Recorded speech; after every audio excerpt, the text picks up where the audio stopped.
Hello, everyone. Tonight, we're stepping into a space that's both elegant and eerie. A Victorian house where every room glows with flickering candlelight, yet deep within lie deadly secrets. The walls are adorned with intricate patterns, the furniture gleams, and every small detail tells a story, one you can't look away from. Before we begin this journey, make sure to hit like and subscribe so you won't miss a single thrilling moment. Comment and tell me where you're watching from and what time it is. It's always fascinating to see us connected from all over the world. Now turn off the lights, play some soft music, take a deep breath, and let's explore the mysteries hidden in every shadowed corner of this old townhouse together. The moment you step into a Victorian house, you are drawn into a world that is both elegant and dangerous. The rich scent of candle wax, polished wood, and at times the faint whiff of chemicals seem to remind you that in this space, death is never far away. The furniture is exquisitely crafted, every detail finished to the point where you can see your own reflection in the gleaming mahogany, a chilling metaphor for the vanity of the Victorian people. Everything had to be perfect, even if the price was health and life itself. Heavy velvet curtains hang tightly over the windows, blocking both natural light and fresh air, creating an atmosphere that is as mysterious as it is suffocating. During this era, the middle class believed that a clean home was a reflection of a pure soul. Yet that purity was maintained through hidden poisons, arsenic in the wallpaper, arsenic in pigments, lead in makeup, all part of daily life. The Victorians called it progress. But in truth, they were living in a house that functioned like a deadly laboratory, where death lurked in every decorative detail. Their living space was both a symbol of power and a deadly trap. The soft carpets were not only beautiful, but also tripping hazards. The narrow staircases could turn a single misstep into a tragedy. The furniture, with its sharp edges, polished surfaces, and iron studs, stood ready to turn the careless into victims. Housewives, with tireless devotion, scrubbed every corner using powerful industrial cleaners that made their hands raw and red, seeing it as an act of love for their family, while releasing lung-damaging compounds into the air. To live well as a Victorian was to die fashionably. Color was the perfect embodiment of the philosophy that beauty is death. The vivid, brilliant arsenic green dominated every elegant room. This color, created from arsenic, became the symbol of fashion and refinement in interior design. Children, women, and men alike wore clothing, hats, and decorated their rooms in that same green hue, unaware that the flickering light of candles and gas lamps turned arsenic particles into clouds of death floating throughout the space. Party guests admired the dazzling rooms, not realizing they were breathing in compounds capable of causing coughing, vomiting, and sometimes mysterious deaths. Victorian fashion was equally lethal. Ball gowns, coats, gloves, even hat linings were dyed with arsenic pigments. Women applied lead and arsenic powders to their skin to achieve that ghostly pale complexion and become the center of attention, at the cost of absorbing poison through their pores. Men were not spared. Ties, coats, hats, all could become chemical weapons after prolonged exposure. Journalists joked that one could die in style simply by holding the wrong item. Fashion was not just an expression of beauty. It was a silent, deadly form of power, perfectly tailored. Gaslighting, the most advanced invention of the Victorian age, was both brilliant and dangerous. Before electricity became common, households relied on candles and oil lamps, simple, slow killers. Gas lamps were different, brighter, cleaner burning, but they emitted carbon monoxide and other hazardous compounds. A dinner party bathed in the warm glow of gaslight could easily become a collective seance. No one realized that the guests' heavy breathing, dizziness, or fainting were signs of poisoning. The upper class marveled at the radiance and comfort, while servants and laborers, those installing and maintaining the systems, suffered the direct consequences: mysterious fatigue, premature graying, and ruined health. Even as electricity began to appear in the late 19th century, the Victorians were cautious. They feared the new, trusting instead what they knew: gas. Gas, with all its risks and dangers, was seen as a symbol of modernity, a means of displaying power and sophistication, while also serving as the silent poison seeping into every breath, every dinner, every room.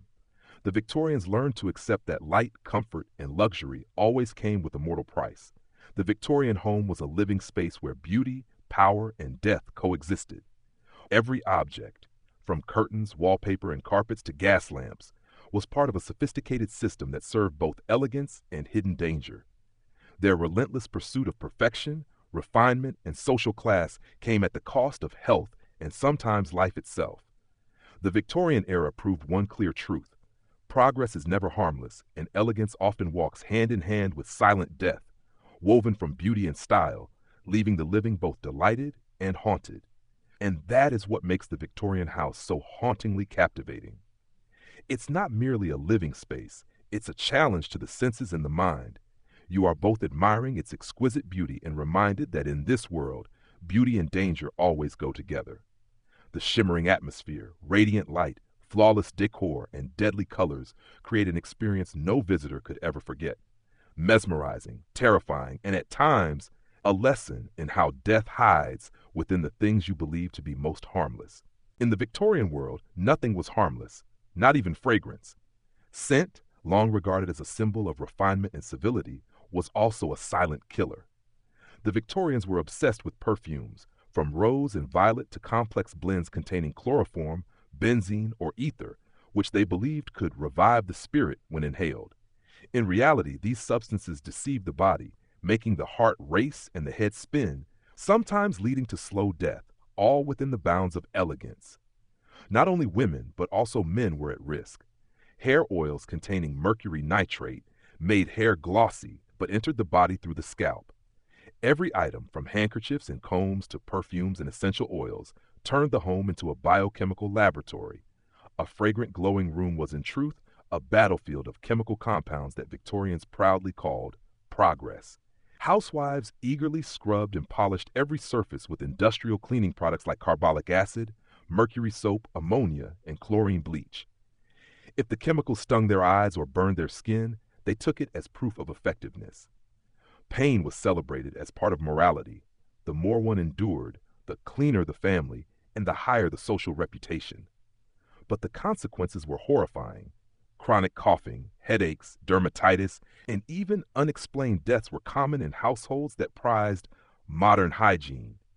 Even laundry became a chemical experiment as dyes, starches, and brighteners containing copper, lead, and arsenic turned wash day into a gamble with health. Servants fainting mid-shift was commonplace, yet they continued to work, driven by their devotion to cleanliness. Meanwhile, wallpaper continued to dominate elegant homes. Bright colors, especially arsenic green, were widely used, not only for decoration but also to create a subtly toxic environment. When moisture reacted with the arsenic pigments, fine dust and arsine gas floated invisibly in the air, odorless, tasteless, but deadly with prolonged exposure. Children were the most vulnerable, crawling on carpets, playing under curtains, sleeping in beds where they constantly inhaled these compounds. Summer sickness, as the Victorians called it, was often a euphemism for arsenic poisoning that no one dared acknowledge. Factory workers dyeing fabrics and servants applying wallpaper were injured or killed, yet the warnings were ignored. Manufacturers insisted it's perfectly safe, protecting profit and prestige. When critics protested, they simply renamed the color Paris green, transforming danger into sophistication, and no one questioned it. And so, guests slowly began to match the wallpaper, wearing arsenic-dyed clothes while children played with arsenic-painted toys. The Victorians didn't just live in beauty, they lived in deadly allure. Each room was a macabre masterpiece, intricate patterns, elaborate motifs, and toxic air that together created the vibrant atmosphere everyone praised. The host's refinement was measured by the level of invisible toxicity their home produced, turning every tea party and social gathering into an experience both charming and perilous. Not only interiors, but also fashion and cosmetics contributed to the slow death.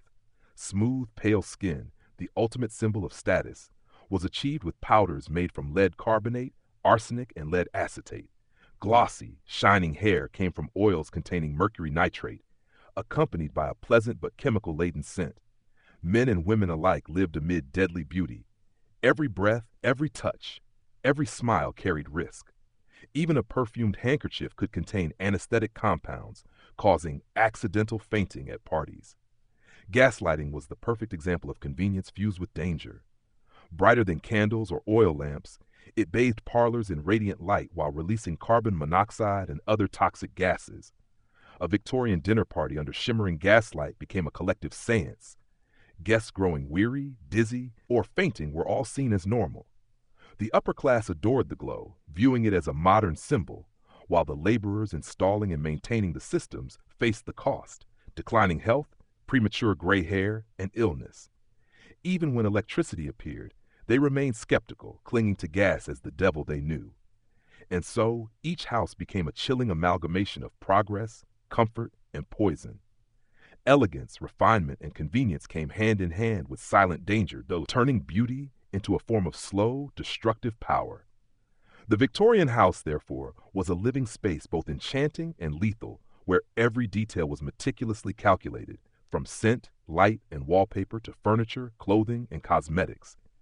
Death became part of the culture of life. In a Victorian home, every breath was a chemical experience, every glance a potential threat.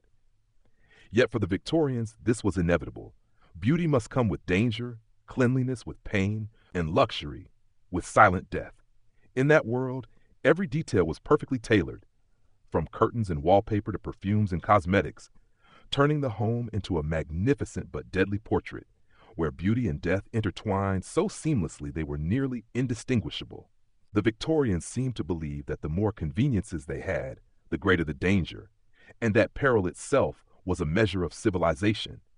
In the quietest rooms, even the most harmless sounds carried hidden threats. The faint hiss of the gas stove, the whine of a gas lamp, even the creak of wooden floors kept housewives alert, for they knew that a single mistake could invite death to knock at the door. The kitchen was no longer a place to prepare meals. It was an arena where every chemical reaction could produce smoke, fire, or an invisible toxic compound, suffocating the family amid the allure of pleasant aromas. Chemicals hid not only in detergents or wallpaper, but also infiltrated food. Victorian children grew up in a world where brightly colored candies could contain lead chromate, milk was mixed with chalk, not only to extend its shelf life, but also to deliver invisible poison, and bread was heavy with gypsum or bone powder, turning every meal into a dangerous game. Housewives, obsessed with reputation and domestic beauty, interpreted every hazard through a moral lens. If their children or husbands were poisoned, they didn't blame chemistry. They saw it as a test of progress. Kitchen utensils told their own grim tale. Copper pans, tin pots, and lead kettles all reacted with acids from food, releasing heavy metals into the meal. The resulting dishes looked and smelled delightful, but carried neurotoxic compounds that ravaged health. Tea, the soul of England, was brewed in lead-glazed teapots, sometimes enhanced with iron filings for a richer color, making every sip an experiment on the body. Servants inhaled coal smoke, scrubbed utensils, and prepared food laden with metals and chemicals. They were the unofficial chemists of the Victorian era, paying with fatigue, illness, and even death. If the kitchen tested courage, the bedroom tested subtle endurance. Every Victorian bed was a masterpiece of luxury and danger. Mattresses stuffed with damp feathers or horsehair, teeming with bedbugs and dust mites, emitted the distinct scent of the industrial age. Hanging overhead were hissing gas lamps, releasing enough carbon monoxide to lull but not kill, bathing sleepers in flattering light. Arsenic green wallpaper, matching curtains, and rugs created a soothing atmosphere thick with toxins. Coal-fired heating offered warmth while filling the air with soot, forcing sleepers to inhale silent poison every night. The bedroom was not just a place of rest, it was a portrait of quiet sacrifice. Children slept close to the floor, breathing arsenic dust. The elderly and women inhaled coal smoke. Men often slept under gaslight, where the carbon monoxide concentration was just enough to relax, but still deadly. For the poor, the bedroom doubled as kitchen and storeroom, the entire family living in cramped spaces, thick with smoke and filth. Class divisions were stark. The rich died slowly amid beauty and comfort, while the poor died quickly amid grime and deprivation. Private spaces, the bathroom, the dressing table, were also arenas where Victorians courted death. Cosmetics, from face powders and rouge to perfumes and eye drops, contained arsenic, mercury, belladonna, or ether. A dab of powder on the cheek or a drop of eye tonic could create an alluring beauty while destroying nerves, vision, and sometimes life itself. Makeup became a deadly sport. The more beautiful one appeared, the greater the danger. Bright advertisements showed radiant, smiling women concealing the horrific aftermath: tremors, mood swings, even loss of consciousness. Yet Victorians still saw this as the ideal of beauty. Interior design was no less perilous. Arsenic-dyed curtains, matching carpets, and wallpapers created meticulously curated living environments. Every detail reflected the union of beauty and danger. Victorians believed that comfort, aesthetics, and risk went hand in hand. The more dangerous a living space, the more it proved one's status and refinement. A clean, fragrant, and colorful room might seem perfect, but in truth, its air was so saturated with chemicals that it could kill. Ironically, danger did not frighten the Victorians, it made them proud. Every kitchen, every bedroom, every elaborately decorated corner was proof of endurance, sacrifice, and faith in progress. They took satisfaction in seeing their families appear healthy on the surface, even knowing that true health was quietly decaying beneath. Even death, if it came amid beauty and refinement, was seen as glorious. Better to die in comfort than to live in filth. The kitchen and the bedroom, once separate realms of daily life, became living biochemical laboratories. The kitchen tested survival through perilous meals, while the bedroom tested the body's patience against carbon monoxide, arsenic dust, and mites. The Victorians lived in a world where beauty, comfort, and death intertwined beyond distinction. The horror lay in the details, in every breath, in every glimmer of light, in every scent, and in every passing moment they still called it modern life, progress, and the height of civilization. Victorian childhood, though imagined as innocent and pure, was in fact an unofficial biochemical experiment. From lead-painted rattles to chemical play sets, from lead-glazed dolls to arsenic-varnished rocking horses, everything reflected the combination of joy, education, and danger. Children grew up believing that innocence meant exposure to naturally harmful substances, a world where every game could be an invisible neurotoxic dose.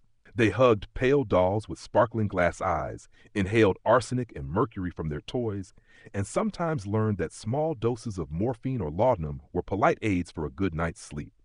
Thus, childhood became a synthesis of pleasure and peril, a stage that passed amid amusement, education, and delicate death. The Victorians believed that every illness could be cured, as long as one accepted the side effects. Arsenic stimulated appetite, mercury treated constipation, cocaine soothed toothaches and shyness, morphine eased nervous tension. Each medicine was a miraculous gift, yet also a reminder that health was fragile and life could be threatened at any moment. Medicine cabinets became glass museums of the age, filled with glowing bottles bearing poetic names, but whose ingredients revealed industrial chemicals wrapped in the promise of healing. Faith in medicine became a virtue, and overdosing was seen as a mark of grace under pressure, an unofficial Victorian art. Victorian homes, in every detail from the parlor and bedroom to the kitchen, were designed to display perfection while concealing danger. Victorians took pride in gleaming silverware, matching curtains, arsenic wallpaper, and soft gaslight, but those very luxuries slowly poisoned their servants. They cleaned, polished, cooked with coal smoke, inhaled soot, chemicals, and fumes, all to maintain the image of a perfect household. When a servant fell ill, they were simply replaced, as if death were a natural part of the home's smooth operation. And the Victorians remained proud of their virtue, though silent sacrifices sustained their cleanliness, beauty, and order. The kitchen was a silent battlefield. The cook faced phenol fumes, boiling fat, and exploding stoves. Her hands burned, yet she worked on. The laundress mixed chemicals, sometimes fainting from vapors, sometimes collapsing.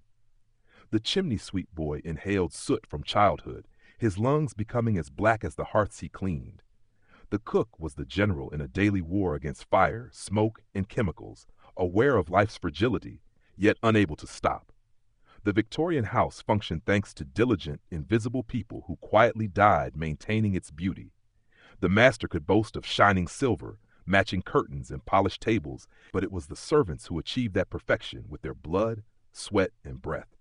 Bedrooms, too, were full of danger. Each bed stuffed with horsehair or feathers grew mold, mites, and dust. Gas lamps emitted just enough carbon monoxide to lull but not kill. Arsenic wallpaper added gentle yet poisonous colors. Children, the elderly, women, and men all absorbed small doses of toxins daily. Luxury equaled risk. Cleanliness equaled chemicals. Safety was only relative. Victorians accepted the sacrifices of family members and servants as necessary to preserve beauty and order within the home. Even aesthetic refinement bore the mark of death. Curtains, carpets, dim lighting, even synthetic perfumes were chosen to sustain elegance but contained deadly compounds. If a guest fainted mid-conversation, it was considered normal. The house was a stage where every detail was meticulously arranged, poisonous, dangerous, yet harmonious and perfect. The Victorian faith in progress made them embrace every risk, undeterred by death's proximity. Rooms and objects within the home, from children's toys, kitchens, bedrooms, to medicine cabinets, all reflected a common philosophy. Life and death intertwined, comfort and danger coexisted, and one must learn to face peril with grace and decorum. The 19th century, obsessed with cleanliness, civilization, and permanence, built everything upon quiet yet serene deaths. And as the modern age arrived, with clean water, electric light, and safe materials, the delicate deaths beneath arsenic drapery and gaslight remained the silent legacy of a society that once worshipped beauty and perfection, regardless of peril. The Victorian home ultimately was not a refuge, but a grand tableau of life, sacrifice, faith in progress, and the ever-present specter of death. Every detail, from children's toys to gas lamps, from medicine chests to curtains, reminded that beauty, comfort, and danger walked hand in hand, and sometimes perfection itself was a metaphor for a serene, fashionable, and immaculate death. Self, a living expression of courage, discipline, and communal spirit. Every carefully braided strand, every drop of olive oil rubbed into the scalp, every grooming motion reflected a mental preparation for death. This was not vanity, it was a sacred ritual. From the age of 7, when boys were torn from their mother's arms to enter the agoge, the brutal state-run education system, they learned that discipline and beauty were two sides of the same coin. They endured hunger, pain, flogging, and relentless training. Yet amid all the harshness, hair remained a symbol of self-control. A warrior could not fight effectively if his hair was untidy, for outward order reflected mastery of the inner self.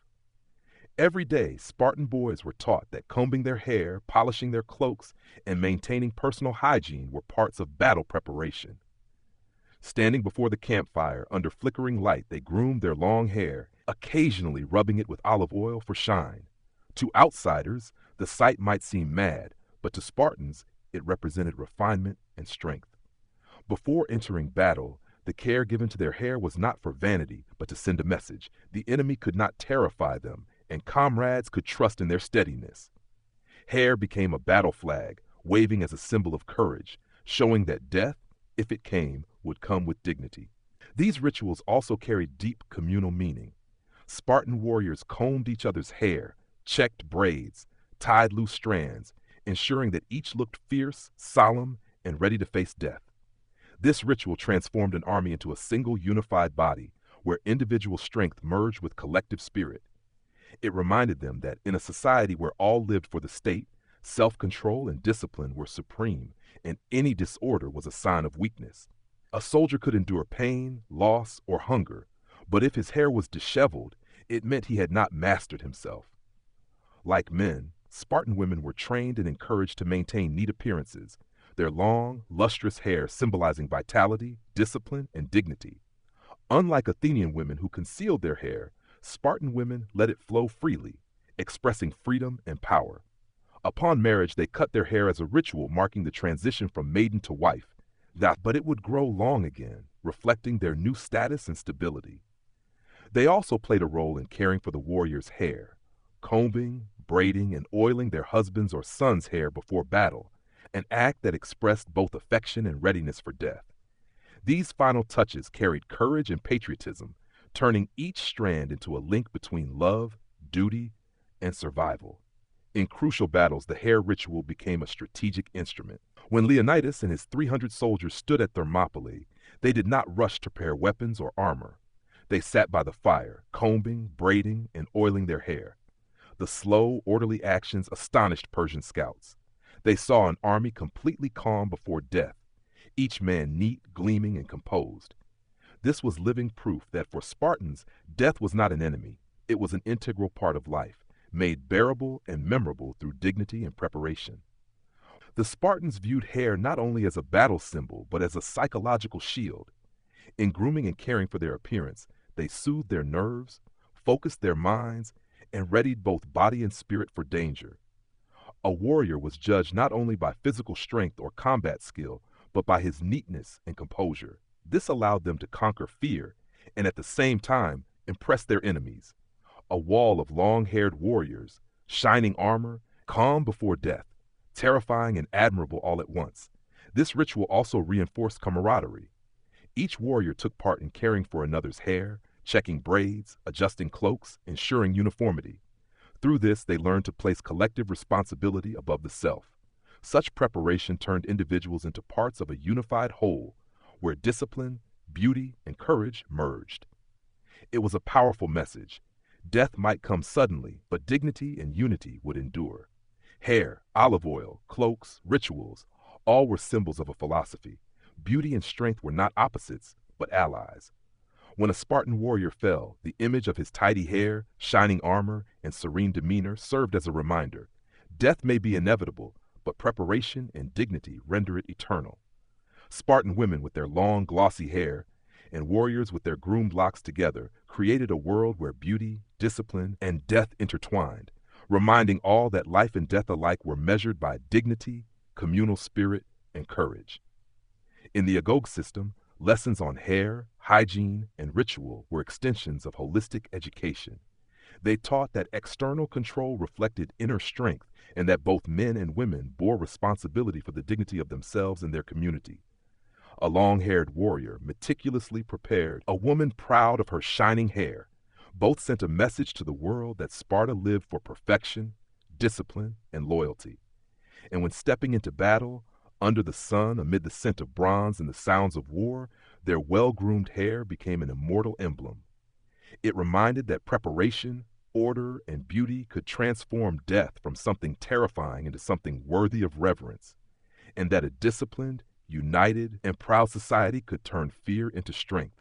Sparta did not merely teach how to live, it taught how to die with radiant hair and immortal courage. The hair of the Spartans was not only a personal symbol, but also a social tool, a silent message sent to comrades and enemies alike. In a society built on order, discipline, and absolute loyalty, grooming became a public ritual.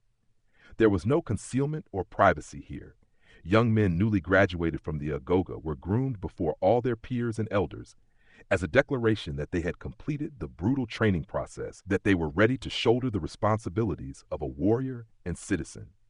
Every carefully braided lock, every layer of oil spread across the scalp reflected precision, patience, and self-control, the core virtues of Sparta. When Spartan warriors marched, their long hair fluttered with each step, light reflecting off each glossy strand like a blazing black flame. It was a magnificent sight, enough to make enemies hesitate before throwing the first spear. Psychological strength lay in every seemingly trivial detail. A crimson cloak smoothed to perfection, a braid not out of place, olive oil glistening on the scalp. Hair, a symbol of freedom and honor, became a strategic weapon, signaling that these men were unafraid and that they had mastered fear to its most refined degree. Grooming was not confined to pre-battle rituals, it permeated daily life. Spartan warriors, no matter how hungry, exhausted, or wounded, kept their hair tidy. They understood that discipline in small things was the foundation for great strength. A man with disheveled or dirty hair did not merely lose his appearance, he lost his dignity and inner authority. And as warriors matured, the grooming habits from the Agoga became instinct, reminding them that every action, no matter how small, must be perfect, and that mental preparation went hand in hand with physical readiness. Spartan women also played an important role in maintaining and transmitting this philosophy. They cared for the warrior's hair, braiding it, applying oil, and even participating in public ceremonies where they braided each other's hair, intertwining red or bronze ribbons, symbolizing noble blood and vitality. These acts were not merely preparations for death or war. They reinforced camaraderie, community spirit, and affirmed that beauty, discipline, and power did not belong solely to men. In Sparta, Women were the spiritual pillars. They nurtured the values that the warrior's hair represented, from courage to defiance. The public nature of grooming rituals also carried a clear message about power and social order. Even the Spartan kings did not sit apart to prepare. They combed their hair alongside ordinary warriors, demonstrating equality in discipline and spirit. Every stroke of the comb, every woven braid reflected the order and ideals of the city-state. It was through these rituals that a Spartan army became a single unified force. Each individual fought not only for himself, but for the collective, for the honor of the entire city. When a warrior fell on the battlefield, his hair still held sacred meaning. His comrades would comb his hair one last time, apply oil to his scalp, and straighten his cloak, all to ensure that the fallen entered the afterlife with complete dignity. This was not an act of vanity. It was the final expression of respect and pride. Maintaining the hair was not just an acknowledgement of merit, but a testament to courage and readiness to embrace death. For enemies or prisoners whose hair was shorn, the act emphasized loss. To lose one's hair was to lose one's honor, to lose one's Spartan identity. The grooming ritual, in life or in death, reinforced Sparta's core philosophy. Beauty is strength, and strength is self-control. The meticulous preparation for death was not excessive, it was proof of courage. The Spartans understood that fear could be subdued through order and dignity.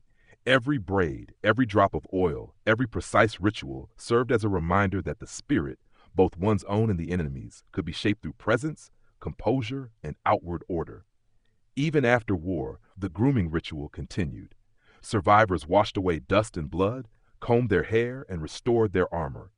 It was an act of spiritual recovery, a reminder that discipline and dignity did not vanish simply because chaos had passed. The dignity of Sparta did not end on the battlefield.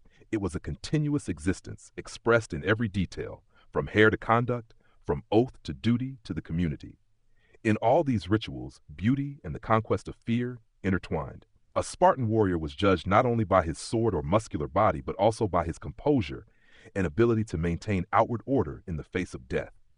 The combed hair, the gleaming oil, the crimson cloak, all became immortal symbols, proof that true strength was not fury, but self-mastery, and that death, when embraced with order and dignity, became eternal. In Sparta, every braid, every grooming ritual was a story of courage, loyalty, discipline, and the philosophy of life and death. It reminded them that beauty was not frivolous. It was a tool of the mind and spirit, an expression of inner strength, a strategic weapon in both life and battle. The Spartan warriors and women, through every strand of hair and every braid, live on in memory, unyielding and unforgettable. The Agora market was not merely a place of trade. It was the living heart of Athens, where all social classes converged and shared the rhythm of daily life. Every small street, every makeshift stall echoed with the lively sounds of a city that never stopped talking. The cries of vendors, the clatter of horse-drawn carts, the murmurs of the crowd, all blended into a distinctive urban symphony. Freshly baked bread over charcoal, the faint scent of honey, the sharp taste of salted olives, together with the aroma of grilled fish and herbs, all created an experience that was not only culinary, but also philosophical. The Athenians understood that a meal, however small and modest, was a means to nourish both body and soul. Each street food dish encapsulated a story of history, culture, and worldview. Barley bread, roasted chickpeas, or salted olives were not merely food but symbols of simplicity and fairness. Everyone, from philosophers to slaves, stood side by side, sharing the same flavors, the same breath of the city. Slices of bread rubbed with garlic, drizzled with olive oil, and topped with warm crushed olives did more than provide energy. They formed a connection between people and the earth, between humanity, history, and the gods. Despite its simplicity, each meal was prepared with care, as a way to prove that even under ordinary conditions, one could find beauty and order. Vendors, wearing aprons dusted with flour and stained with olive oil and honey, cooked and performed like street artists. They called out in melodic tones, telling stories about their food and the myths of Athens, making everything come alive and magical. Children ran around the stalls, holding small hot pastries, laughing joyfully. Even stray cats wove through the crowd, waiting for crumbs to fall, making the scene both vibrant and endearing. Every action, from baking bread to arranging olives, was part of a social ritual that helped the Athenian community recognize the value of hard work, creativity, and connection. Honey, golden and sweet, held a central role in street food culture. It was not only for eating, honey was the soul of every offering, a symbol of divinity. The Athenians believed that tasting honey connected them with the gods, allowing them to savor a fragment of the sacred world within everyday life. The small, crisp, honey-drenched pastries called melitutua became a simple yet noble joy, bringing comfort, spirit, and energy. A single bite could dispel fatigue, awaken the senses, and remind one to respect the gifts nature provided. The Athenians also understood that eating was a social act. Sitting together on stone steps or wooden benches, they not only enjoyed the flavors but also exchanged news, discussed philosophy, or simply shared their daily stories. This space transformed humble food into a bridge of culture and intellect. A philosopher might debate ethics and happiness while holding a piece of bread dipped in olive oil. A soldier fresh from training might enjoy a honey pastry, sighing and smiling. The whole city, through its street meals, found harmony between person and person, between people and nature, and between reality and myth. Athenian street food was also a mirror reflecting democracy and community spirit. Regardless of wealth or status, all took part in the shared meal. A cheap barley loaf and a few salted olives could sustain a laborer through the day. And in that simplicity, he found pride and freedom. The rich might enjoy their bread with cheese and herbs. The poor tore theirs by hand, dipped it in oil, and chewed slowly. Differences in status seemed to fade during moments of eating, giving way to equality and sensory experience. More than nourishment, each street food dish carried a philosophy of life. Everything had value. Nothing was excessive. Nothing was wasted. A loaf of bread, a handful of olives, a few drops of honey. Simple yet balanced, sufficient to sustain both body and spirit. This refined simplicity reflected a core Greek ideal: to cherish what one has, to enjoy the small things, and to find beauty even in daily life. The agora, with its noise, scents, lights, and people, became a living school of philosophy. It taught that life was not merely theory but experience, that spiritual strength could be nurtured through the simplest acts. In that rhythm of life, everyone, from philosopher, soldier, merchant to child and slave, found their place, both as individuals and as part of the community. A piece of bread, an olive, a drop of honey, all became symbols of connection, vitality, and joy. And from those humble meals, Athens nourished both spirit and intellect. It was these ordinary flavors, amidst the bustle of the streets, that laid the foundation for thought, art, and philosophy, making Athens the city where all knowledge and culture began with everyday life. Through each meal, each stall, each call and laugh, the Athenians learned that beauty did not only lie in lofty ideals, but also in simple moments, in order, joy, and community. In the bustling rhythm of Athens, every stall and every street became a stage for everyday life, where scents, colors, and sounds intertwined to create a vivid, emotional tableau. From steaming honey cakes to crackling pans of roasted chickpeas, from pots of smoky lentil stew to small skewers of fish grilled over glowing coals, everything carried its own story, a story of labor, creativity, and philosophy. The Athenians understood that within every meal, no matter how simple, lay the rhythm of the city and the spirit of its people. Street vendors were not mere merchants. They were artists, silent magicians of the streets, transforming humble ingredients into multi-sensory experiences. The hot pan of roasted chickpeas was stirred rhythmically, its savory aroma rising and mingling with the scents of honey, olive oil, and spices. Children clutched clay bowls, chewing eagerly, their eyes lighting up as if they had just touched a miracle. Each bite not only nourished the body, but awakened the imagination, helping people momentarily forget fatigue and the burdens of daily life. Lentil stew, a humble but ubiquitous dish across Athens, became a symbol of community and sharing. The smoking clay pot, seasoned with just enough olive oil, onions, vinegar, and sometimes a handful of herbs, filled the market with its rich aroma.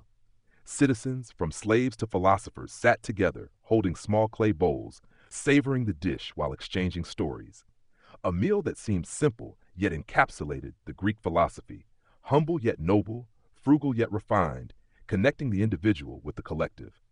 The sizzling sound of fish grilling over glowing coals, The smoke blending with the fragrance of olive oil and herbs enlivened the marketplace. Sardines, anchovies, or herrings grilled whole and sprinkled with oregano, thyme, or coriander created a delicate balance between saltiness and sweetness, between nourishment and pleasure. Athenians gathered around the grills, holding fish skewers, eating on the spot, or wrapping them in vine leaves to take away. Each skewer, each piece of roasted meat, was a testament to the art of culinary craftsmanship, whether of a laborer or a nobleman. The market also came alive thanks to the roadside wine stalls, where wine was diluted with water, sometimes mixed with honey or herbs, creating a refreshing yet gentle drink. The Athenians believed that wine was not for intoxication, but for enjoyment, for bonding the community and celebrating the harmony of life's order. Merchants, sailors, soldiers, and philosophers gathered at small open-air stalls to talk, debate, and laugh, turning diluted wine into a thread connecting knowledge, labor, and daily life. Spices, from deep red saffron and pale yellow mustard to bay leaves and marjoram, served as bridges between Athens and the wider world. Trading ships from Egypt, Phoenicia, and Persia brought carefully sealed powders and dried herbs, treasures not only for the upper class, but also for humble street vendors.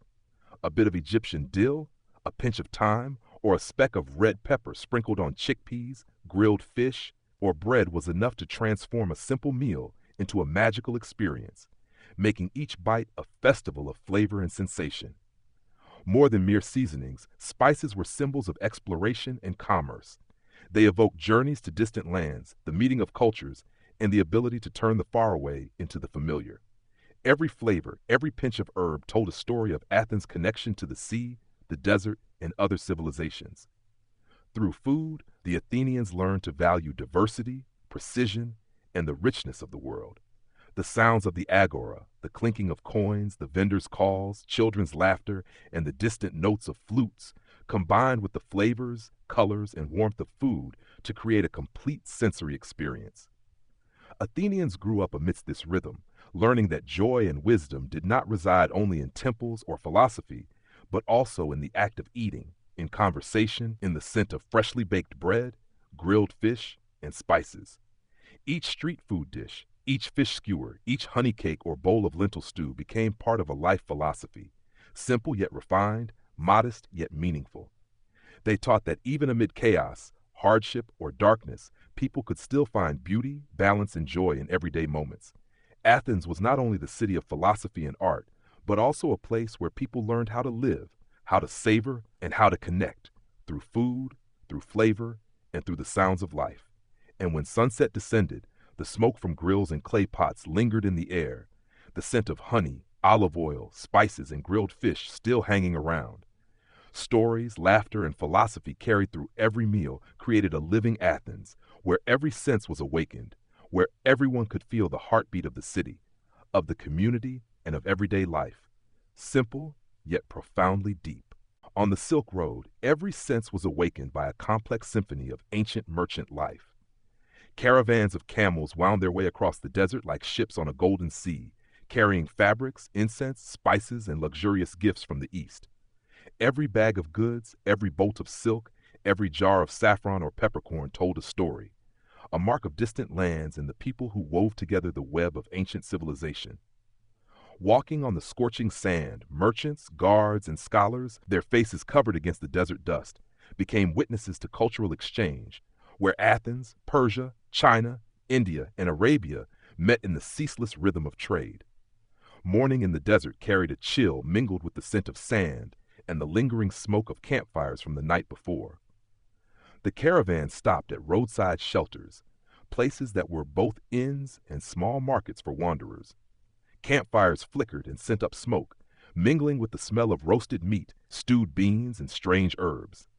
Each group of merchants prepared food in their own way, clay pots of grain porridge, earthen bowls of dried fruit, bottles of olive oil, and honey.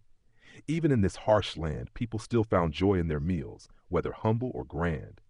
Greek scholars and philosophers, sometimes joining these long journeys, debated with Persian sages or Buddhist monks about astronomy, mathematics, or the philosophy of life. Meanwhile, the scent of saffron, Egyptian dill, and coriander blended with smoke and fire, turning each meal into a festival of the senses. People tasted a honey-filled pastry, a pinch of saffron, or a bite of herb-seasoned meat, savoring not only flavor but also the story of faraway lands. These moments became bridges between individuals and cultures, between Athens and the wider world. By day, the burning heat on the golden sands slowed the camels' steps. But at night, the desert became vast and splendid under the moonlight, as frost sparkled on the grains of sand. Merchants spread their mats, lit fires, and placed brass pots over glowing coals, preparing a simple yet flavorful dinner: warm barley porridge, salted dried fish, dried fruits, and lightly toasted spices. The crackle of the fire, the laughter, and the stories of the caravan echoed, creating a lively rhythm amid the vast desert. Every bite, every sip of water was survival, hope, and a moment of tasting the world's essence. Saffron and pepper, when added to the food of long journeys, did more than flavor. It symbolized wealth and refinement. A rare pouch of saffron from China could be traded for its weight in silver, yet for merchants, it was just a small pinch, enough to make humble porridge or dry bread seem noble. Egyptian dill and coriander brought vitality and freshness amid the harsh journey. Garlic and onions, though modest, carried strength and endurance, like the spirit of the ancient Spartans. Every flavor was a message, a symbol, a cultural story passed down through food. Caravans met at rest stops to trade goods, share experiences, and learn from one another. A Persian merchant might exchange bolts of silk and spices with a Greek philosopher for barley porridge, while a fisherman from India offered dried cashews and tropical fruits. They shared meals, discussed philosophy, and listened to tales from distant lands. The spirit of community and human connection bound them together more strongly than any silk or spice. The caravan leader, often a seasoned merchant, watched over the camels and maintained the rhythm of the journey, ensuring everyone's safety across the Taklamakan, the land you enter but do not leave. The harsh desert taught patience, endurance, and respect for nature. Though weary and thirsty, they still took time to savor a piece of honey cake or a sip of honey water, as a ritual to restore their spirit and reconnect with ancient cultural values. From Chang'an to Antioch, from bustling markets to desert way stations, cuisine became a universal language, conveying joy, connection, and knowledge. Every dish, every spice, every campfire meal testified to how humans turned survival into art and philosophy. Through the tastes and sounds of street food, Athens had sown a legacy that spread across the ancient world, where culinary experience became a bridge between civilizations, between humanity and nature, and among people themselves. As the sunset turned the desert gold, the fire's crackle and the aroma of spices lingered. The sound of camel bells, the laughter of merchants, and the smoke of spice formed a vivid memory, marking the rhythm of life along the path once traveled by Athens, Rome, and China. Food did more than nourish the body. It nourished the spirit, connecting people and creating a moving civilization where every flavor told its own story and every meal became a festival of life. In that moment, the ancient Athenians, whether in Athens or on the Silk Road, lived fully within the world's rhythm. A bowl of lentils, a skewer of fish, honey cake, saffron, garlic, and onions all stood as proof of their philosophy. Joy, connection, and refinement lie within the simple and the humble, rich in cultural meaning. Even after thousands of years, those values remain alive, leaving the breath of ancient Athens in every dish, every rhythm, and every story along the Silk Road.